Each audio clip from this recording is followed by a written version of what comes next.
செட்டைகளின் மறைவினிலே பத்திரமாய் பாதுகாக்கும் பாசமுள்ள ஆண்டவரே, திங்கு வரும் நாளினிலே செட்டைகளின் மறைவினிலே பத்திரமாய் பாதுகாக்கும் பாசமுள்ள ஆண்டவரே, நீர் மட்டும் இல்லை என்றால் நான் உயிர் வாழ்வதும் இல்லை.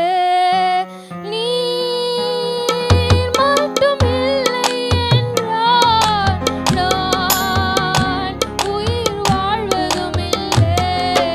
அம்மாவும் நீரே, எங்க அப்பாவும் நீரே, அம்மாவும் நீரே, எங்க அப்பாவும் நீரே.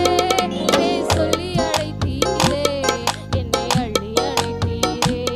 பேர் சொல்லி அழைத்தீரே, என்னை அள்ளி அழைத்தீரே. இந்த உலகில் உம்மை தவிர எனக்கு எவரும் இல்லையே. இந்த உடலில் உயிரும் ஒட்டியிருப்பது உமது கிருபையே.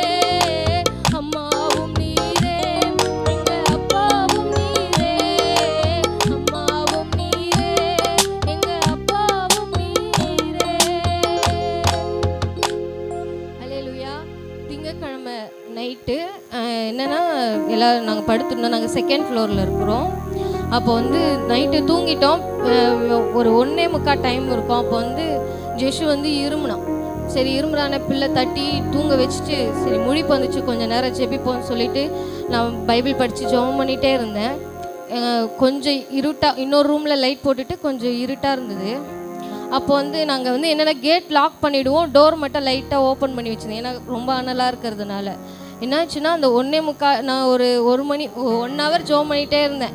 ஒரு 2:45 இருக்கும். அந்த டைமில் ஒரு கருப்பு பூனை நல்லா ஹைட்டாக இருக்குது. அந்த பூனை வந்து உள்ளே வர ட்ரை பண்ணி உள்ளே வந்துருச்சு. எனக்கு வந்து ஒரு மாதிரி சத்தம் கேட்டுது, கவரோ ஏதோ ஒரு சத்தம் மாதிரி கேட்டுது.